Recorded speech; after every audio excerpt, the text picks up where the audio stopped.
Hey folks, I'm Mark Ryan, and this is going to be another chill one tonight. So actually, I'll just show you. Here on the table, Linsoul sent in a handful of different IEMs, these three right here, that I have to measure and get up on SquigLink. And I could sit here and do it by myself, but I figured I'd launch the stream and just kind of do it along with you. So yeah, this is going to be a casual little stream, just unboxing some IEMs. We've got the actually, I don't even know which one is which. One of these is the TripleWin Rhombus. The other is the TripleWin Sensibel. And then over here, we've got the KZ ZS10 Pro X.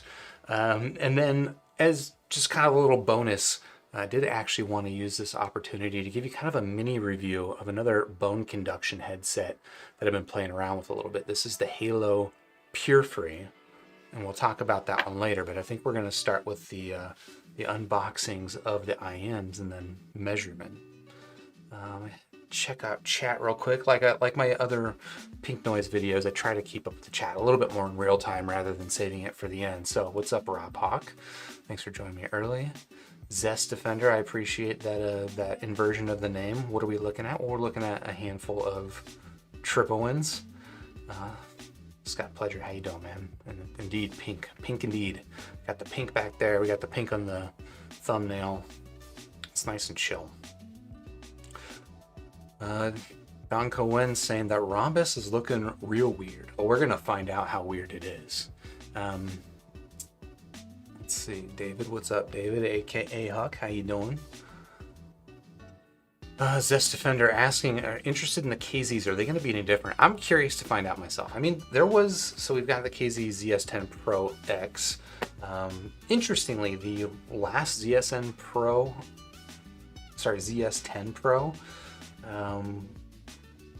was, I want to say like 2, maybe 3 years ago. It was a long time ago.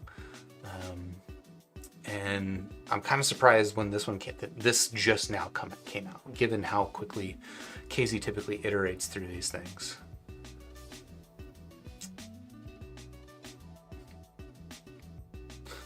Oh, Zest Defender, you got banned in a game for having it the right way around. Well, it's, you know, fair play. And yeah, I agree, Dongwen. 2 years in Chi-Fi is a long time, especially for KZ. KZ not releasing another ZS10 Pro or ZS10 for 2 years. That is remarkable restraint from that company. Scott saying at least KZ's making it better than Sony's. You talking about with like the file naming, the model naming for sure. Yeah, Sony is absolutely the worst. Okay, let's thanks for the chats. I will keep watching these things in real time, but let's go back to the table and start unboxing these things and putting them into this. This is my microphone that I use for making frequency response measurements. If you haven't seen me do this before, you will watch me now do it, and I'll promise you it is not exciting. So if you're waiting for the exciting part, I'm sorry to disappoint you, but I think the exciting part will be finding out what's inside these boxes. So let's go ahead and start with the small TripleWin box. I don't actually know which one this is. Let's see if it says in the box. Okay, this is the TripleWin Rhombus. And what I can tell you about the TripleWin Rhombus is this is an $80 IEM, and it's a hybrid, which is actually interesting. I don't think I've seen TripleWin do any hybrids before. Everything I've seen is like single dynamic drivers, and this is a single dynamic driver with a single balanced armature. And as someone else alluded to earlier, it does have kind of a unique aesthetic to it, which I suppose we'll find out as soon as I figure out how to crack this box open. Okay, we got magnets. Oh my gosh, $80 IEM, you still get magnets. I love it. You've got your manual, cool. You've got a little carry pouch, pretty simple, to the point. Maybe not a lot of protective power in a carrying pouch like that, but it's going to hold everything in one place, which frankly is about as much as I need. Looks like we've got a couple of different sets of tips. And then we've got the IEMs themselves, Rhombus. Before we take a closer look at that real quick, I do want to see what's going on with these tips. And it looks like there are none pre-installed, so I get to pick which one is the default. Looks like we've got some black tips and some clear tips, and I'm guessing that there's going to be some difference besides just the color, but kind of hard to tell when they're in the package. So let's do that. Throw some stuff to the side. And zoom in. All right, so we've got, this looks like this is probably the large in black, and this is our large in clear. And I gotta be honest, they look like they're basically the same. Like they, height-wise, it appears to be just about the same.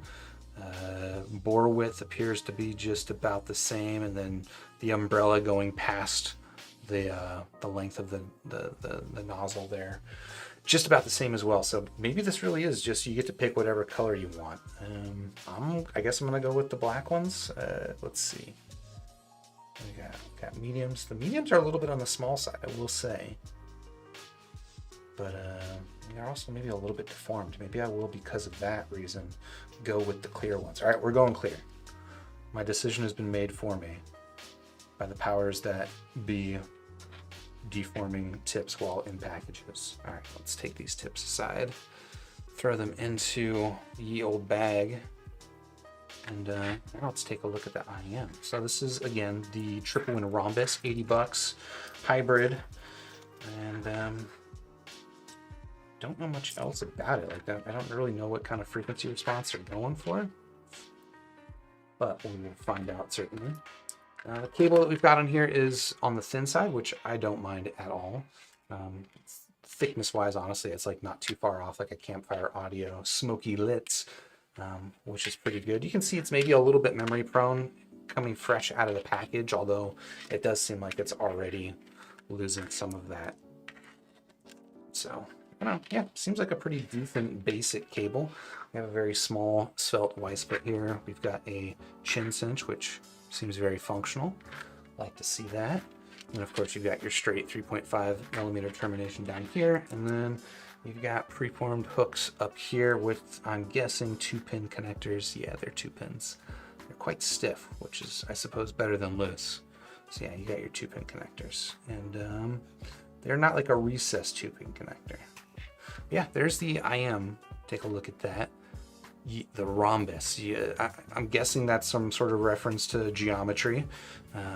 It's been a while since I studied geometry or even said the word geometry. Probably the last time was when Geometry Wars came out on the Xbox 360. Yeah, I don't know, it's a pretty handsome looking IEM. The coloring here, I would describe as kind of like a gunmetal color. It's not quite a silver, and it's not quite a solid gray. It does have hints of, and I don't know if this is coming across in the video, it does have hints of a little bit of purpleness, just a tinge of purple hue to it that I think, I guess, qualifies it as gunmetal. Let's put those tips on here, which I think I picked up a couple of mediums, but no guarantees. Let's see, do those look like the same size tips? Looks like the same to me.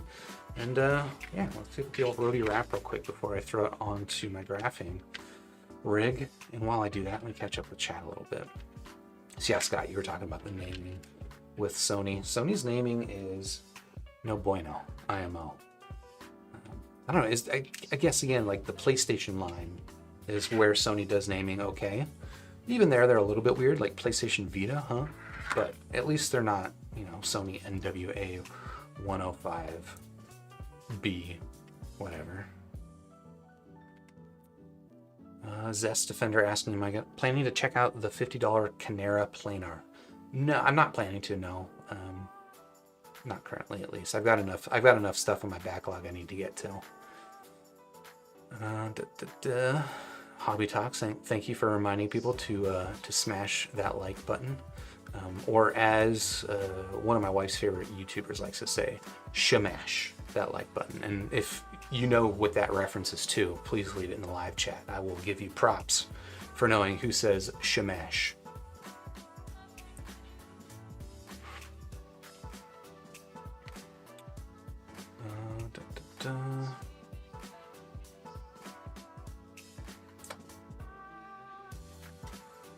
Daniel, well, Vita means life, so obviously it makes sense. Of course, of course. All right, back to the table. Let's graph the rhombus. Let's see what kind of frequency response we're going for. Again, I have no idea. If I were to guess, I'm gonna guess some version of a V-shaped sound signature because that's just kind of like the default. But I don't know. I kind of like this being surprised sort of thing going on here. Plugging it in down there. Take this and let's start with our L channel. I don't know why I always start with L. Plug you in there. Then, let's see, come over to the iPad. And here we have the software that I use for making these frequency responses. All right, that showed up in the wrong spot. Show up here, please. Those are my settings. You didn't actually want to see that. That's not interesting. But this, however, is where the magic happens, ish. All right, let me set my levels. Please hold.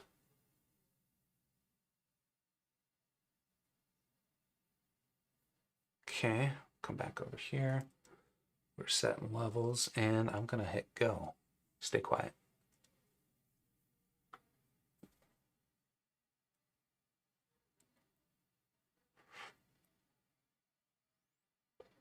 Looks like a V. All right, let's see how V we're talking.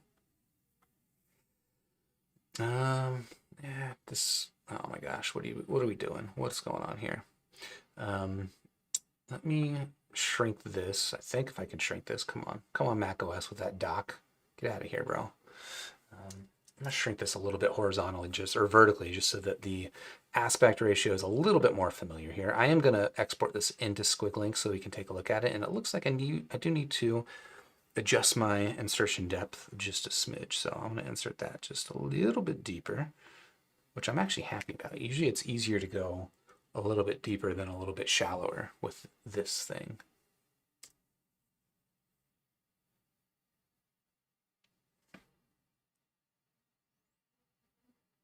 Okay, so this result, you see how now we've got no bass in this measurement? Usually what this indicates is that there's some weird issue with here we go back down to showing you what I'm doing down here. Sometimes when I insert an IM into here, it creates like this pressure buildup, and occasionally what that will result in is in the bass just not measuring. What's interesting is that usually when that happens when I'm measuring, that means it's also going to be a possibility when I'm listening to it, which just means like sometimes I'll put it in my ears and there's just not going to be any bass, and that means that like there's just some weird pressure buildup. So I don't know, it happened once. We'll say that that's a possible fluke, but maybe something to look out for with the rhombus. And let me set my levels again and measure.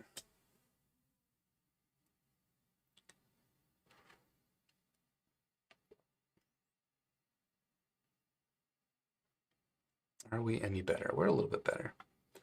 All right, we're looking pretty decent. All right, I'll mark that as my L channel. And I'll come down here and swap over to the R channel.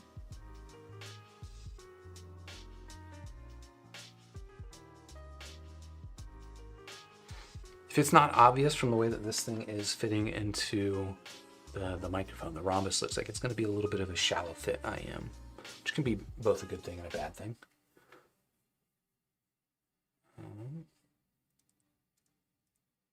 All right, we got our levels. Switch over to the right channel.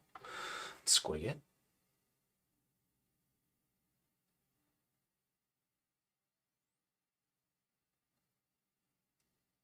All right, so our L and R channels look like they match up pretty well, and it looks like we got that pretty much on the money. So let me do that. And then now let me go ahead and save all this stuff. This is the, again, I promised you it was going to be thrilling. TripleWin Rhombus. And I'm going to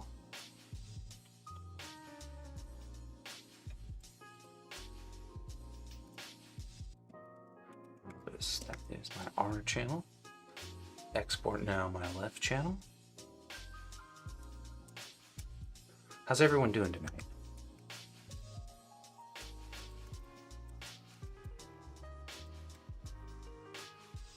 Okay, come over here.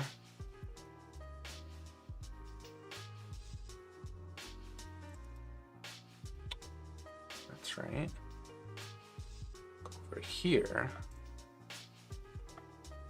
You got a rhombus graph showing up. Let me throw that actually up on SquigLink So you can check it out live if you want to head over there right now. Well, okay, in about 2 seconds. Hold your shorts.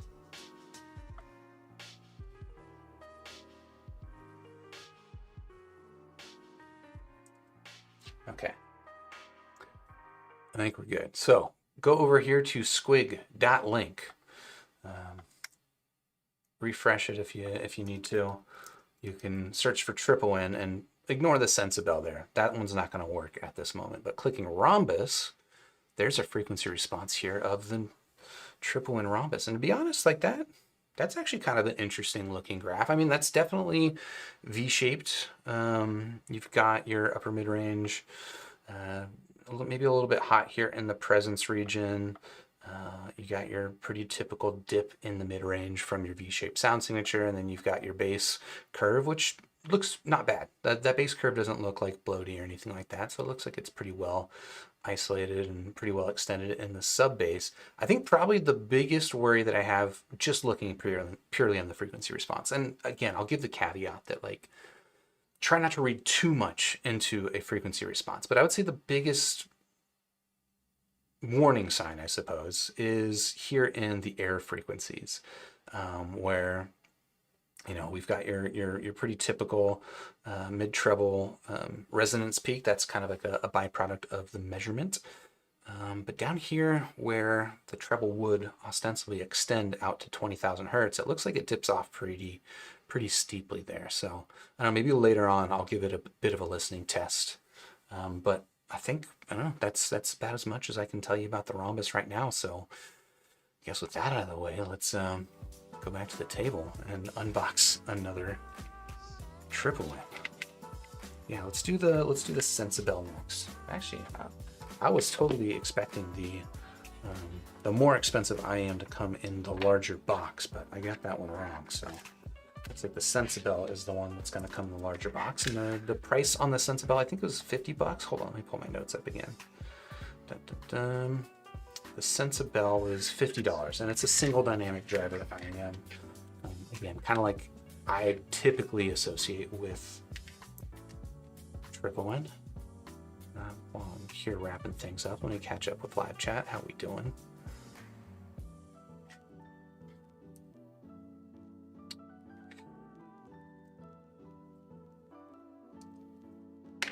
Scott Pleasure saying, well, so long as they always and forever call the first PlayStation the PlayStation 1, it should be fine, right? Well, like, I mean, they kind of screwed that one up initially. I think we were talking about this at Can Jam, but the original PlayStation was called the PlayStation. But back in the 90s, if you were a gamer, you didn't call it the PlayStation, or at least not in like abbreviation.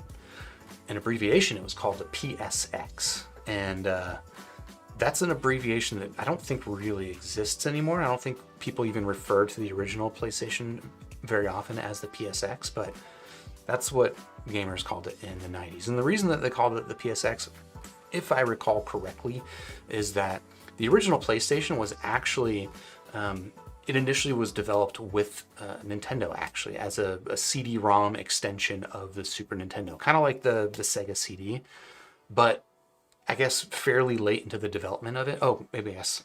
No, let me step back. Sony was working with Nintendo on this CD-ROM accessory for the Super Nintendo, and their code name for it was the PSX. That was the point I was trying to make, and then I just completely skipped past it. But apparently, fairly late into the development of that product, Nintendo got cold feet or whatever, backed out of the deal, and Sony. The legend is that Sony was like kind of upset about it, and they decided to get back at I don't think this is maybe a little bit of an exaggeration, but I think that there were hard feelings about it, and then they just decided to go ahead and move forward and release this thing as its own standalone console, which ended up being called the PlayStation.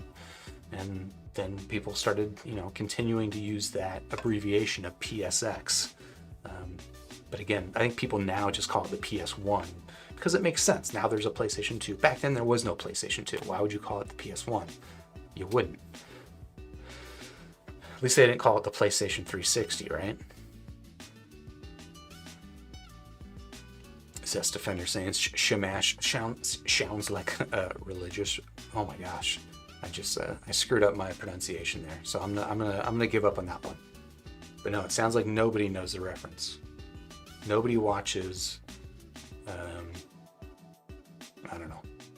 It's a different corner of YouTube that I'm not surprised no one here watches. But she is a very popular YouTuber, so it's, I don't know, someone here should know. Daniel asking, what's in the cup? Is it just water? It is not water, it is tea. It's late here. It is what, okay, it's not that late, 7:30 p.m., but it's already getting dark outside. But yeah, it's tea. It is a decaffeinated herbal tea, cinnamon tea. So this is my cozy tea.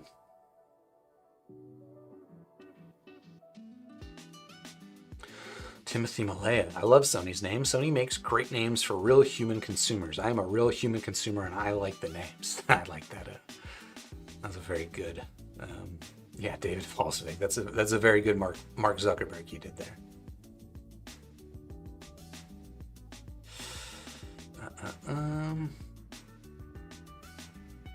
Just some guy asking, do I think the IE300 is still good? Any alternative? I mean, the IE3, I would go back and watch my review of it. I would say my opinion of it is exactly the same as it is right now. I would get the Kato instead personally, but let's talk about another TripleWin. Okay, so like I mentioned, this is the TripleWin Sensibel. Very Sensibel name. Okay, I feel bad about that one. But yeah, $50 single dynamic driver. Let's see what's inside this box. Okay. Why does the cheaper IEM come with a much heftier carry case? Look at this. That's pretty nice. Like, you could imagine them charging $50 just for this case. Unless it's just this case and I'm completely wrong about this being the Sensibel. But let's find out. Huzzah. Okay, I wasn't wrong. Thank goodness. Looks like inside the box, looks like all the exact same things. Yeah, that's actually a really nice little carry case. I can imagine using this for a Game Boy or a camera, or I guess an IEM. Back to the side, looks like the exact same sets of tips. I think, like I did last time, I will stick with the clear ones. Pour those out.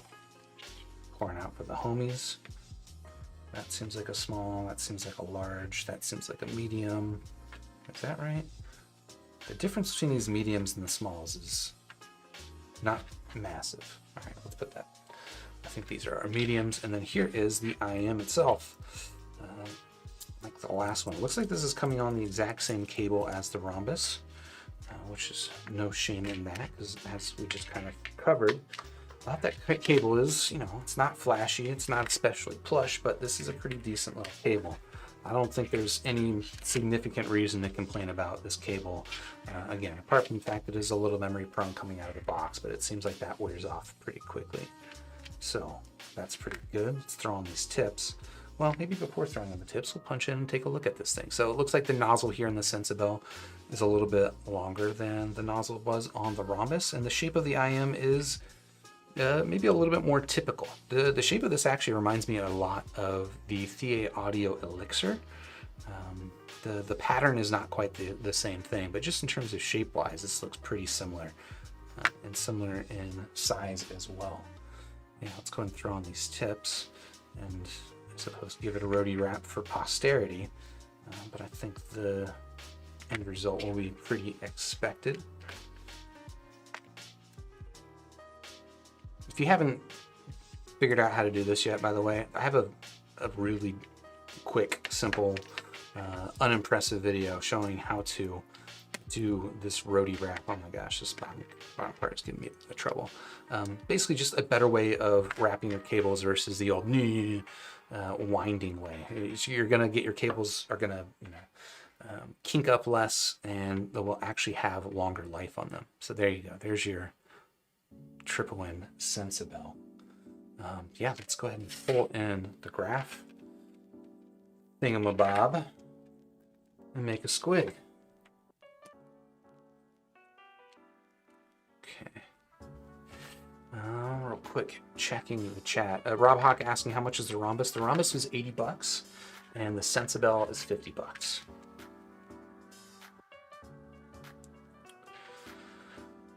All right, back to the table. Last time we measured the right channel. Wait, hold on, that's the left.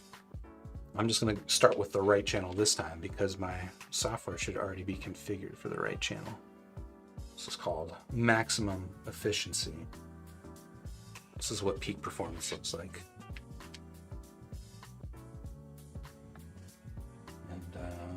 And come back over here and did save all this, didn't I? I did. Okay. Yep, you can overwrite that. That's fine. I don't feel bad about it. Okay. Got a cord on my mouse. It's throwing things off. Remove all, and we will start making some squigs of a new TripleWin. Set my levels over here. We're looking good. We've got our right channel. Let's graph.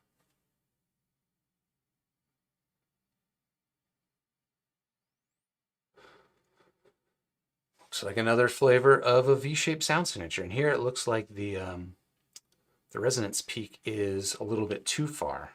So I'm gonna have to remeasure this one, and hopefully this one won't be a pain in the butt. Thankfully this IEM is quite light, so I think a shallow fit won't be too difficult.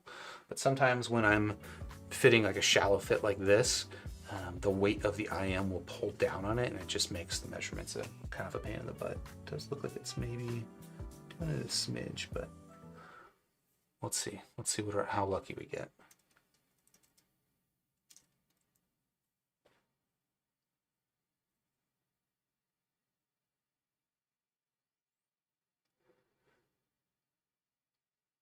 Oh no. Oh no. I need to go way shallow. This is going to be difficult. This is going to be difficult. All right. These are the perils of squigging. So now because it's so shallow, I'm going to have to let the weight of the IEM kind of rest inside this container. These are the tricks of the trade. Hopefully we don't sacrifice the base seal.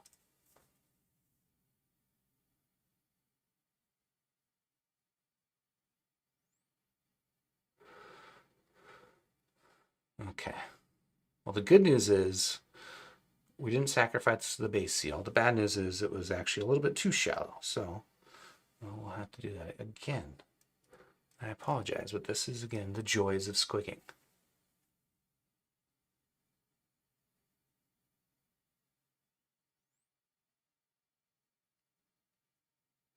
That looks pretty decent. That looks pretty good, actually. All right, we'll stick with that one. So there is your frequency response. Again, we'll throw this up on squig.link to make the most of this comparison, because sometimes it can be misleading seeing it here in RU. But I mean, this looks like a pretty typical V-shaped sound signature, which is not shocking. Left channel.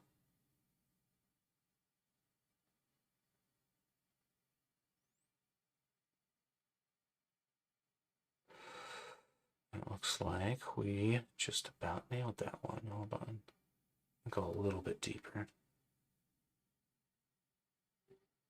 I feel like I might have pushed a little far.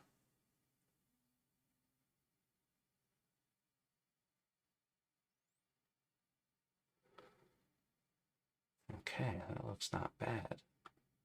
All right, look at that. Okay. Again, the fun part of saving all this stuff, just not that fun.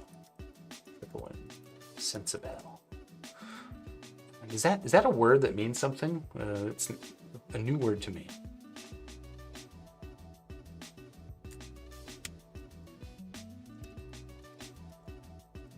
Just exporting these files real quick.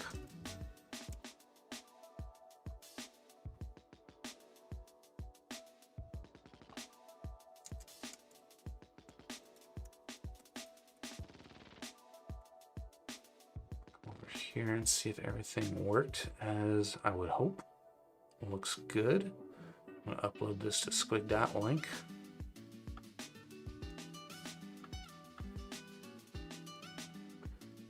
And if all went according to plan, we'll come back over here to squig.link and I click the Sensibel button and it'll work now. It worked. All right.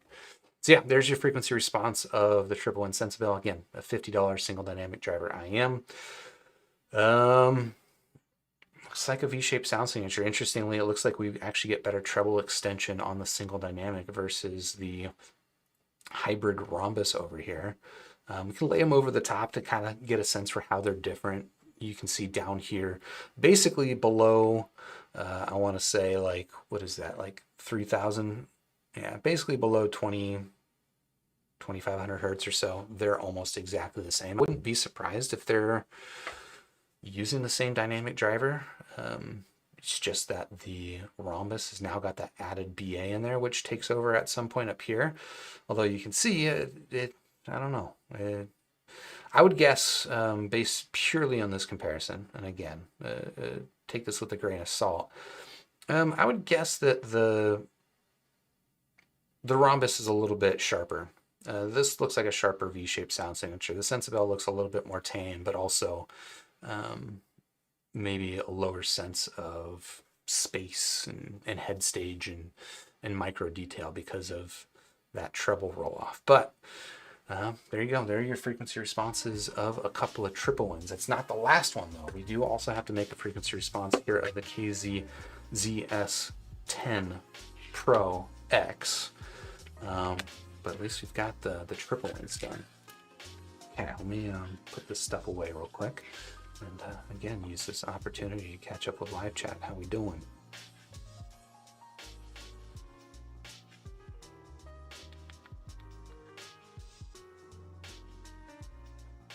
Daniel saying, I'm kind of surprised I don't think I'd heard anything about either of these new IEMs. Yeah, where do people typically find out about new IEMs? I know, like, I'm sure a lot of people will find out about this stuff on HeadFi, pretty common location. I know there's also a lot of like Facebook groups for IEMs, which is kind of cool to see. I don't participate in those just because I'm not a big Facebook user, but it is certainly a nice, useful option. There's also, of course, the Super Review Discord, which we've got like an audio news section. So if you kind of want to keep up on the latest announcements and stuff like that, usually people will share announcements in that audio newsroom. Link to my Discord in the description down below. Yeah, I don't know. Where do people typically find out about new stuff?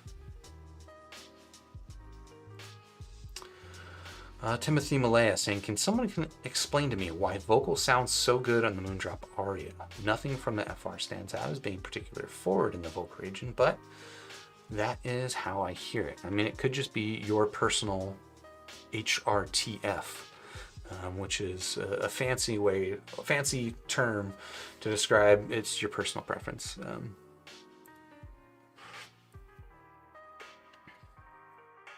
Rob Hawk, you got the K-Bear Dumpling today. Very, very tiny buds for 16 bucks. It's a cute name. I'm not familiar with that one though.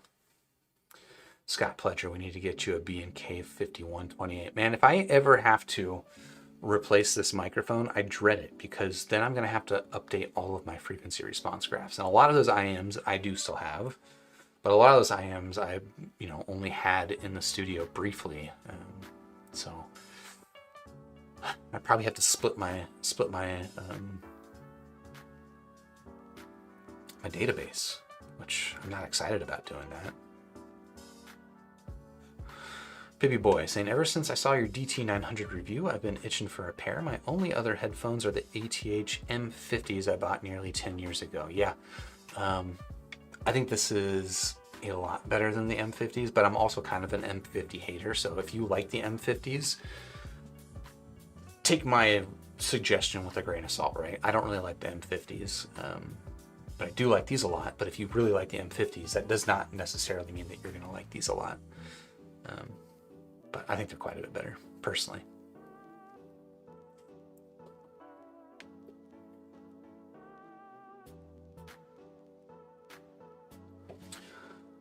Timothy, following up on the Aria commentary, saying, I guess not forward. They sound really present and natural, though. Titan S has more ear gain, but doesn't do the same thing for me. That is interesting, actually, because, yeah, I would definitely say to my ear, the Titan S sounds like the more forward vocal set. But again, like, So I use the term HRTF.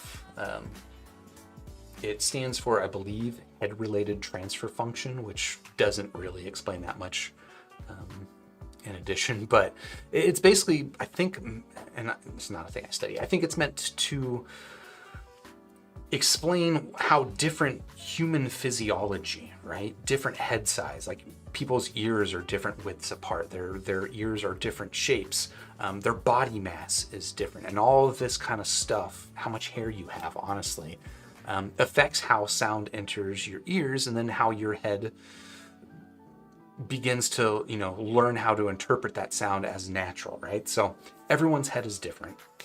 Everyone's HRTF is different. Like there's probably no two people have the same HRTF.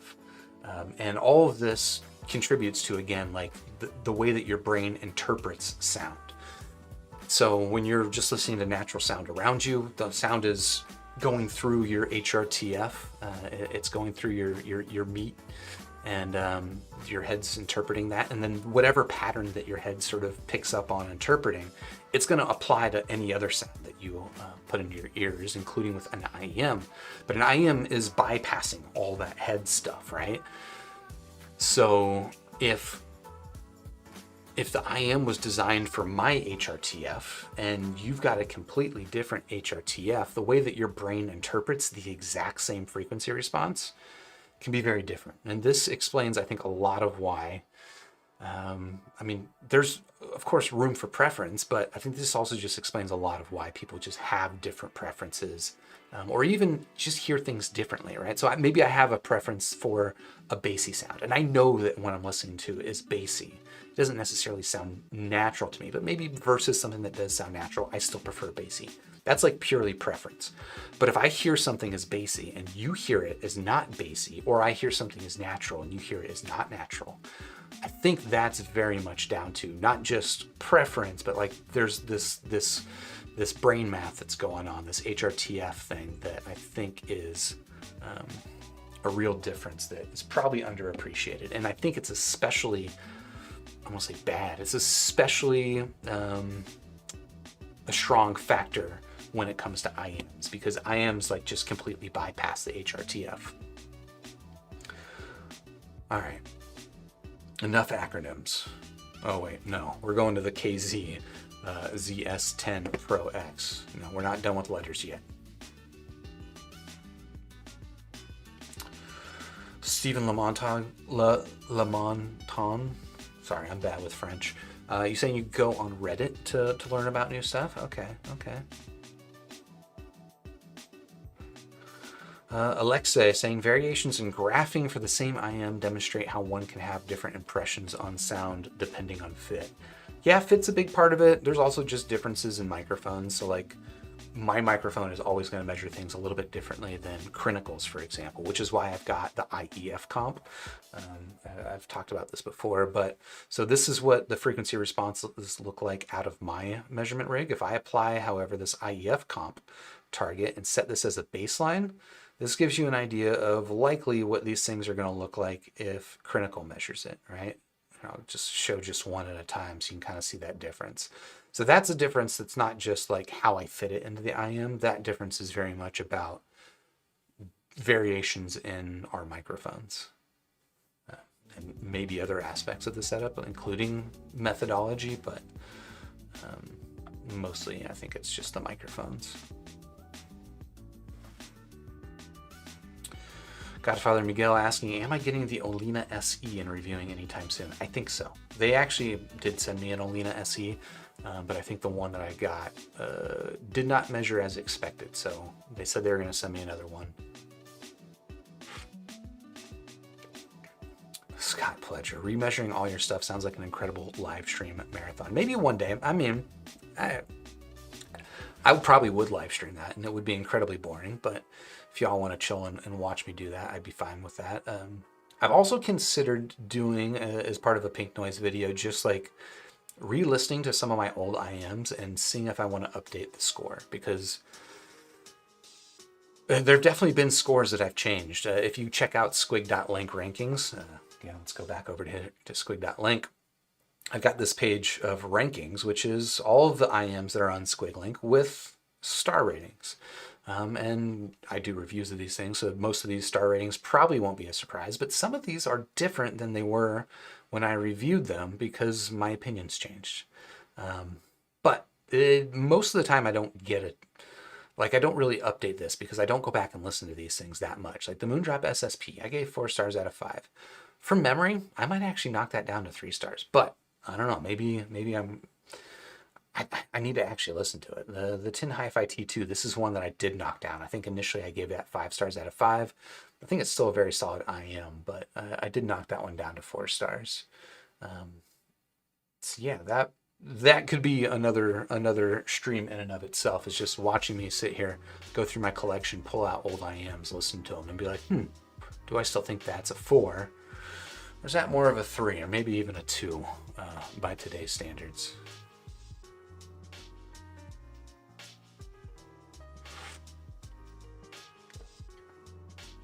Daniel saying, sounds like a good way to get content to squeeze out a charity stream. Interesting.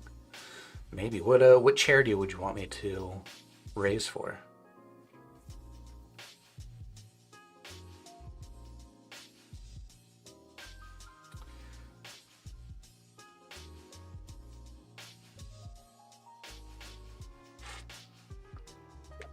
Always Up saying, don't bother replacing your measurement coupler.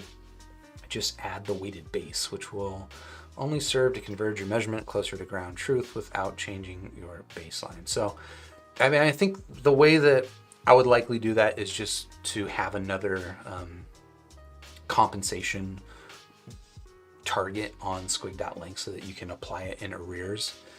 Otherwise, I would have to go back to all of my old frequency responses and update them with that compensation. And then, again, run the risk of like making a new graph, forgetting to have applied the compensation. So just some guy asking, any fun IEM under $300? I mostly have neutral sets. Let's head over to squig.link ranking list.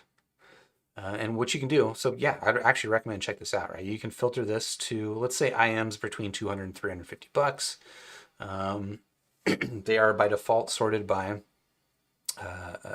my rating. And the Moondrop Blessing 2 Dusk is at $330, so it's a little bit over your price range, but that one's definitely a lot of fun, assuming that fun for you means bassy. If we go down here, the Audio Lokahi, that was actually a pretty good set, as I recall. Pretty fun for around $240. The BGVP DM8, maybe a little bit too neutral for what you're looking for. Dunu Falcon Pro is actually pretty fun. It's got its own quirky sound signature. ER4S, definitely not fun. It's a good sound, don't worry, but I would not describe that as fun. Raptco Hook, I'm not trying to skip over Prisma Audio Zool, just again, this is a very neutral set, so probably not what you're looking for. The Raptco Hook, though, is pretty solid. Software's Volume is a fun set too, in like kind of a different way. So this would be like maybe an interesting choice between these two, right? The Raptco Hook, kind of a warm B-shaped sound signature, more present on the bass, whereas the Software's Volume, also kind of a mild V-shaped sound signature, but it's a brighter tune. So this one's the Software's Volume, a little brighter but fun. The Raptco Hook, a little bit warmer, but fun. So, yeah, maybe go with something like that. There's also the Sony XBA N3. Unfortunately, this one's discontinued. But if you can find one of those, I quite like that one. Tantrum Oxygen, that's a good choice. Yeah, I don't know. Lots of good, fun choices at around $300 or less.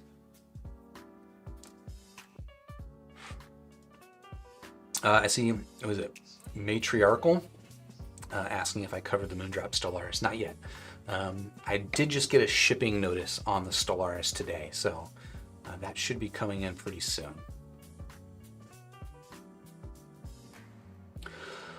Stephen Lamonton, yeah, you are right. An IEM does not completely bypass your HRTF. There is still like your ear canal resonances and stuff like that. So yeah, it's not entirely bypassed, but it's much more bypassed than something like speakers and even more bypassed than something like headphones.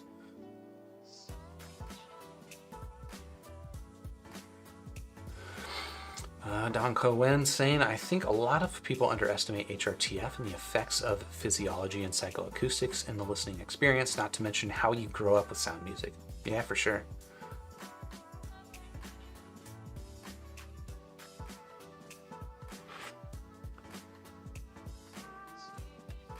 Interesting. Zest Defender suggesting a charity that donates money towards hearing implants or something like that.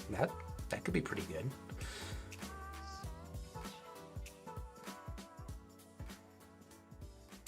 Rob Hawk asking, am I planning to do any more mystery IEMs with Sean Donchemont? Donchemont, you have to spell it like that, even though he doesn't say it like that. Just proving again that I don't know how to pronounce French words. Maybe. I think I owe him a new set of loaners. So I know there's one in particular that he wants to try, but I've got some others I could send him and maybe surprise him. So.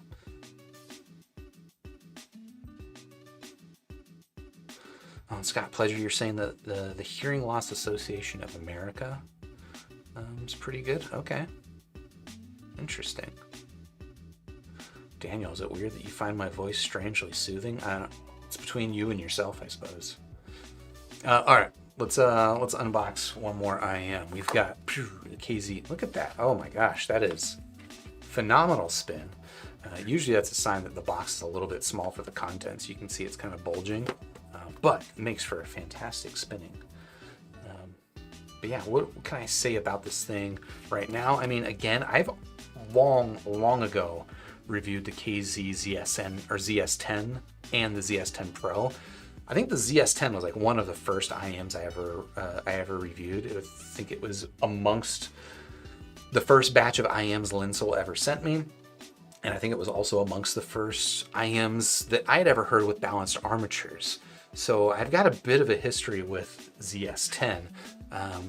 Then they released the ZS10 Pro, which ended up kind of being like my last KZ that I reviewed before last year, when at the end of the year I reviewed a bunch. But yeah, I guess ZS10 and we got a bit of history. But what can I say about this one? This one's $40. And like the ZS10 Pro, the last one, it is a 4 balanced armatures, 1 dynamic driver hybrid IEM. I don't know. Well, I'm not going to look at the specs, so let's just pop this thing out and see what we've got going on here. Pretty typical KZ unboxing experience. Certainly keep it consistent, which I'm not going to complain about. And looks like we've got the new KZ cable, which I'm actually a big fan of this cable. This is a really simple, bare bones cable. Yep, that's the same cable. And it's almost like this is gonna sound awful, but it's like almost like, you know, like grocery bags. Like it's the simplest thing that you need to get the job done. And that might sound like an insult, but I really don't think it is. I think this is actually just a nice, standard, basic cable. And if KZ can include this cable in like $15 IEMs, the fact that much more expensive gear comes with worse cables is just kind of a shame. Looking at you, Hyphaman Sundara, or not Sundara, the Susvara. Thank you. But yeah, and this one's, you know, maybe a little bit memory prone because it just came out of a box, but stretch that out, you can see, look at that. That's like nice behavior on a cable. Now, I'm getting picky. It's got like this double wide design, which can make coiling it up a little bit of a pain in the butt, but you know, always up asking, are we past the KZ debacle hate now? I'll be honest, I'm not planning to review this. I'm not totally sure where KZ is standing at the moment, but I'll be honest, I'm not super excited about spending a whole lot of time with their stuff, but did want to update Squiglink with it because I know people like to see them graphs. All right, let's see. Hold on, my alarm is going off. Not that you care, but now I know it's 8 p.m. All right, so yeah, there's a cable, pretty typical ear tips. They're only 4? There's only large and medium. Oh no, they're sorry. Mediums are probably pre-installed in this thing. KZ's not animals like TripleWin. But there you go. There are your KZ ZS10 Pro X's. Very similar pattern to what was on the last ZS10, although it's a little bit, well, it's a lot more subdued here. It's kind of got this matte finish to it. And on the inside, you can naturally see inside the IEM, which is something I appreciate. There's your nozzle if you're into peering at nozzles. Looks like it's got kind of like a copper nozzle color, which is interesting. But yeah, there you go. There is the ZS10 Pro. Let me throw this on its cable. If I can figure out which channel is left channel and right channel. I believe that is an R that I'm looking at. Maybe. Can you tell if that's an R? Confident enough, I'm going to put it on there, and then I'm going to look at this one incredulously, and yeah, that's definitely an L. Okay. We got this. We got this. So, there you go. There is your KZ ZS10 Pro X. I'm going to throw it on, plug it in over there, up here, and let's start with our L channel. So that's where we left the software. Insert that there. And head back over here to Rue. Let's make a graph. Set our levels. Levels look good. Now KZs actually tend to be a little bit sensitive, so this might be too hot.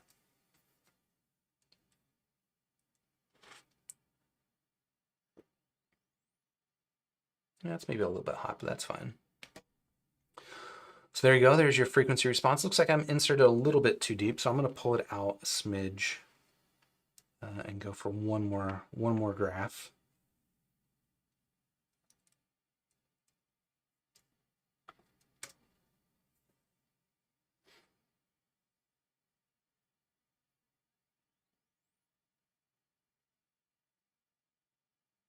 That one looks pretty bang on. All right. And it looks like, you know, we're looking at another V-shaped sound signature of some sort. I will say, just purely based on what I'm seeing here, the upper mid-range tuning on this looks to be the best of the bunch that we've graphed so far. The bass is pretty meaty. Well, we'll see how that looks in squig.length, but let me go ahead and measure the right channel real quickly before we do that.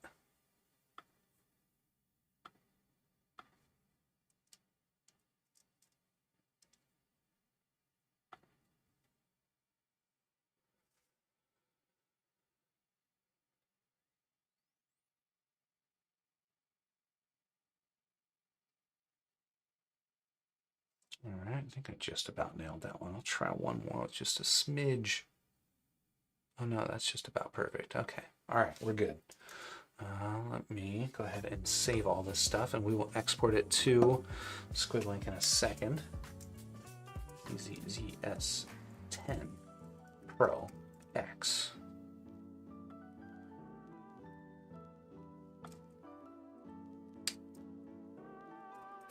ZS10 Pro X L. That was the art channel. Dang it.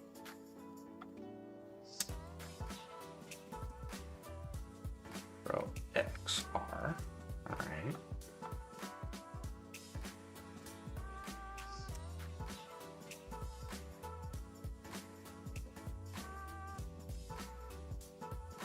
All right, and if I come over here and everything worked correctly, let's see. Looking good. So now I'm going to upload it to squig.link. We can take a look at this together. So yeah, if you're not already there, head over there right now, squig.link, and let's check it out. All right, let's see. Go back to the top and go back to home. Let's filter this to KZs, and like I mentioned, I've got graphs for the original KZ ZS10. Oh, that's this one. We've got the KZ ZS10 Pro, and now we've got the Pro X. And yeah, like I was mentioning, I think the upper mid-range, kind of like the vocal tuning on this one, looks to be a little bit more mature versus the TripleWins that we were looking at earlier. I'm a little bit curious, intrigued, worried about this this treble peak here, not just because you know, again, there's almost always going to be a peak here at 8,000 hertz, but the fact that it is the highest thing here in the frequency response, and it's followed by what looks like a second peak, something to look out for. And then you get this pretty typical dip down here with before the upper treble. But yeah, I would say the tuning on this looks pretty decent. The bass is definitely starting early, which is probably going to give it like a nice meaty mid bass. Maybe risking being a little bit bloomy, but I don't know, KZs tend to be more trebly than warm, so I'm not sure I'm worried about that too much. Let's pull up the I guess, let's see, this one was $40 versus, no, the Leia's the wrong one. The Sensibel, that was what we just measured with the TripleWin. And recolor this, it's a little bit more different. Okay. All right, so there we go. Yeah, you can kind of get a look at what's different between the KZ. In fact, if I align these at 500 hertz, you can probably start to see the most significant difference here in the upper mid-range and presence region, which is kind of like that lower treble. With the TripleWin Sensibel here, again, because of that elevated presence, I think you're going to get kind of like this, I don't know, you'll get like a lot of texture out of vocals, and like maybe a little bit of sibilance can come from that, but more so I think you're really just going to get maybe an overemphasized attack on guitars and like gravelly voice and stuff like that. But that's just, you know, reading the tea leaves here. You do really want to actually listen to it before you say that kind of stuff.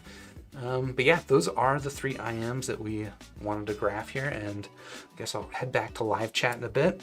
But I guess I am going to ostensibly cut this video at this point after the live stream. So if you haven't already, please hit the like button, subscribe to the channel, ding the YouTube bell, and join the Discord server, which I've got linked in the description down below.